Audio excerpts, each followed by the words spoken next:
Taylor. And we're Beaten Jeans. And today we're just going to update you on all of our lifestyle changes, what's been going on with our health, our well-being, our families, whatever. But we do have a couple questions from some followers that we'd like to answer that will kind of sum everything up for you.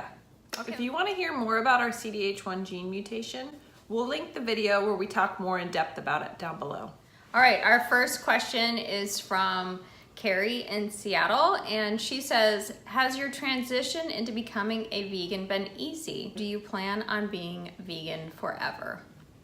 Okay, so the transition for me was really easy. My father was diagnosed with stomach cancer, and that was sort of like the bullet coming out of the gun where we're like, we need to be vegans.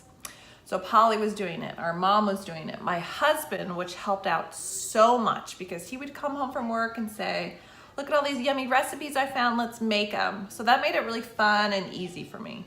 I, on the other hand, was doing it solo. My husband is not a vegan, but it was also, in a weird way, easy for me, even though we still had meat and dairy products in our house, because I was so passionate about becoming vegan. Yeah, and there's something that I have to admit to you guys right now. I am not 100% vegan.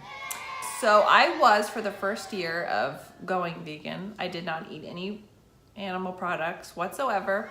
But recently I have been wanting to eat eggs. So my husband is like an amazing cook, and he'll make us these breakfast sandwiches that are so good. So occasionally I will eat an egg. Also from time to time, I'll sprinkle a little bit of cheese on my salads. I don't love eating eggs and cheese because every single time I do it, I kind of have like guilt. And I also feel like, oh my gosh, am I feeding this possible cancer in my stomach and my boobs? So I would love to be more like Polly in that sense, where she does not eat any animal product. I wish I could get back on track, and I try really, really hard to do it. No one's perfect. I'm not ever gonna say that I am. Polly's pretty perfect though, I gotta say. I try to be. I just really am strong-willed. Yeah, you are. And also, we've watched all those videos and movies, and it's like, how can you eat meat after seeing all of that? I don't know. So she also says, do you plan on being vegan forever? And yes, this is the lifestyle that I have planned for the rest of my life. My mother-in-law always says, aren't you ever gonna eat meat? And I say, no, I'm never gonna eat meat again. I don't want it. I don't like the taste of it, because when you make food like we make, it tastes good. You don't need the chicken and the bacon. So I'm fully committed to not ever eating meat again. I'm fully committed also. I am 100% vegan without a doubt. You want to read the next question? That was a good question, Carrie. Yeah, thanks for sending that in. Okay, our next question comes from Kelly in Phoenix, and he says, are you really vegan? What about leather? That's a good question too. Yeah, actually, I just bought a vegan backpack, and I definitely don't intend on buying leather in the future, but I'm not gonna get rid of my things in the past that I've purchased that are leather, like my leather jacket and my leather belt. I'm not gonna go drop those off at Goodwill or donate them. The things that you bought prior to becoming a vegan. Yeah, I'll probably keep wearing that. Sorry if that offends other vegans out there, but I'll probably hold on to those. Yeah, we really can't say that we're vegan if we wear leather, right? Even if you're not buying it. If you wear it, then we're not vegan, right? I guess. I don't know. I don't know either. So maybe we aren't vegan. Maybe we're vegans. Vegans. We're gonna make it a new slogan. Vegans. Yeah, I like it. It's got a nice ring to it. So I do buy leather. I like leather shoes. I like leather belts. I prefer leather purses. So it's really bad. I do. I can't buy fake shoes. I don't know. I can't do it. I don't know. I think like even Converse are real leather. Are they? Yeah, like the tip of the shoe, isn't it leather? I like don't the know. white tip. I don't know. We have a lot of work to do. We do. We're transitioning.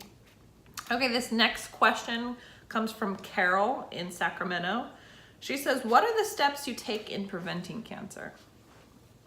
So in addition to eating the vegan diet, we exercise a lot. We're very active. We run half marathons. Yeah, we run a lot. We lift weights. We lift weights. We love the Kathy Friedrich workout series. We do a lot of yoga, hot yoga, sweating everything out. Just feels really cleansing. Right. We practice positivity and trying to only welcome. Positive energy into our own world. Yep. Which is hard with kids, but Trying to live each day one day at a time. right. Don't Eliminating stress. try and live too far in the future. But another thing that we do is we plan a lot of trips. Even if it's just overnight or going camping or something, you always need to have something to look forward to. Something on the horizon that keeps you going and motivated and happy. Right. And Yeah.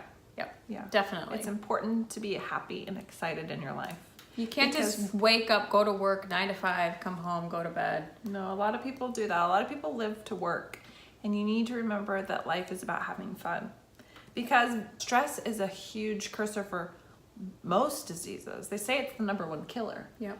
So the more fun you're having, the less stress you're going to have, right? And we definitely have a lot of fun. We do. Yeah. We try to drink a lot of water. We try to get 100 ounces in a day, but that's really, really hard. It's really, I do sometimes have days where I can achieve that goal and other days where I can't even get 1 liter down. Right, yeah. But it's our goal and our mission is to drink at least 3 liters a day. As long as you have some goals that you're striving for, you know that you're bettering yourself. You're not just staying one level. You're always trying to work to better yourself. And I think this video is going to hold us accountable on that. I do too. Yeah. Oh, we also have screenings. So we are a part of the stomach cancer research at the NIH in Bethesda, Maryland. So every single year we go and we have our gastric mapping done. And Polly is actually doing something huge coming up. Yep, in 2 weeks I am going forward with having a bilateral prophylactic mastectomy. I just had a lot of biopsies done and a lot of cancer scares. And this last scan, they actually told me that they thought that I had cancer.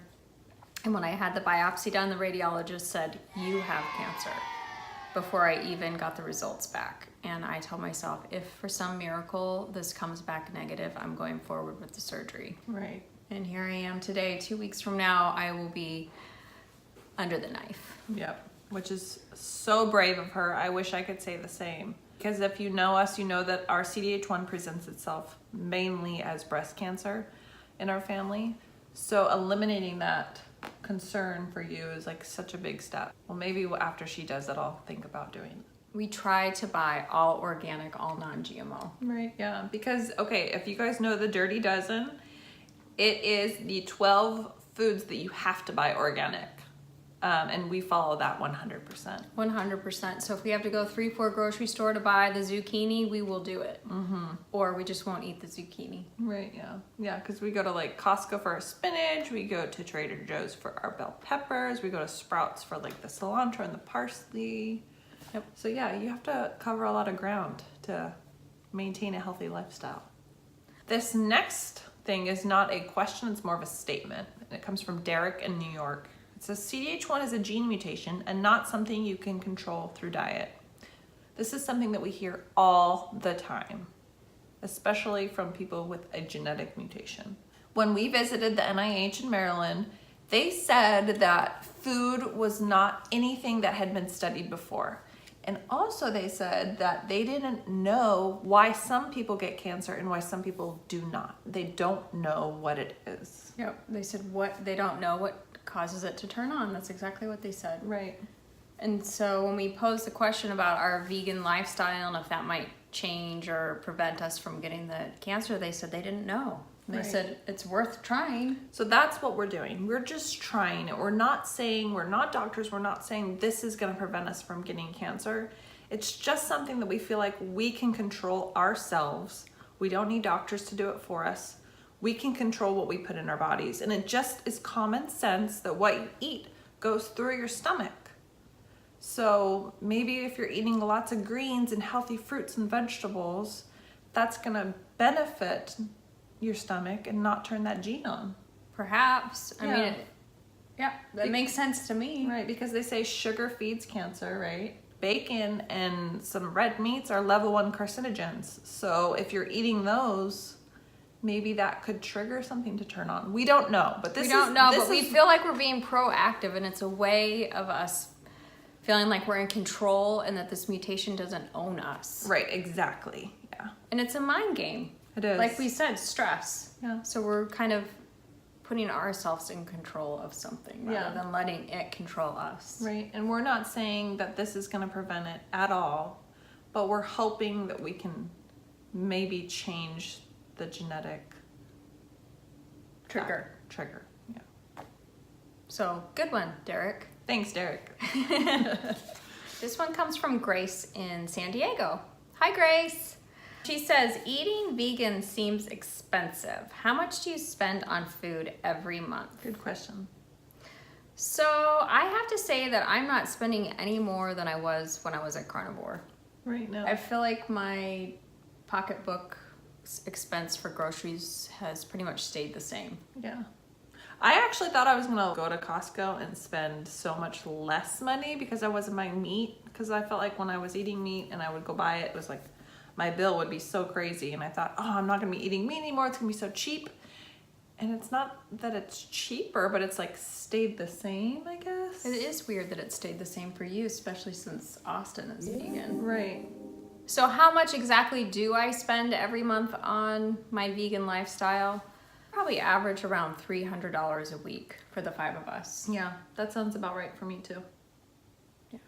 Yeah, I It don't would be know. interesting for us to keep our receipts and tally it all up and We should do actually that. come up with a number. That would be a good like post or a video to go to the store, show everything that we got, have the price so we can figure it out exactly what we spend on it every month. Because I don't know. I have don't no know idea. either. I think it's about that though. Yeah, 1,000 to 1,200 a month maybe. Yeah. All right, I think that's it. Yeah. That's all the questions. That's all the questions we have. We hope that this summed up kind of our year in review for you guys. We are scheduled to go to the NIH again in September, and we will bring you along with us for that journey. And I will definitely be updating you on my surgery to come because I know many of you women with the CDH1 mutation and other gene mutations are being faced with the same dilemma. The whole purpose of this is to help educate and be a team, a family. Right, yeah. Because we do feel like we've become a part of a family that we never really wanted to be a part of. Right, yeah, because the CDH1 world is so small, and we feel like we know each of you individually, and we followed your journey, and you guys have been such a huge help for us, and it's so nice to be able to look at you guys for answers, and hopefully you guys can come to us for answers. So when Polly gets her mastectomy, we're gonna forefront it out there and Bring you guys along with us. We appreciate each and every one of you. Even Yeah. if you don't agree with the choices that we're making, we appreciate you sharing your opinion and we value you. we do. Yeah, thank you guys very much for being a part of this journey with us. All right, you guys, thank you so much. That was so much fun. Keep submitting your questions to us. We'd love to answer them and keep giving you updates. Be sure to hit that subscribe button for when we do submit updates. You can check them out. And check out our Instagram page at Beaten Jeans for daily inspirations. Bye.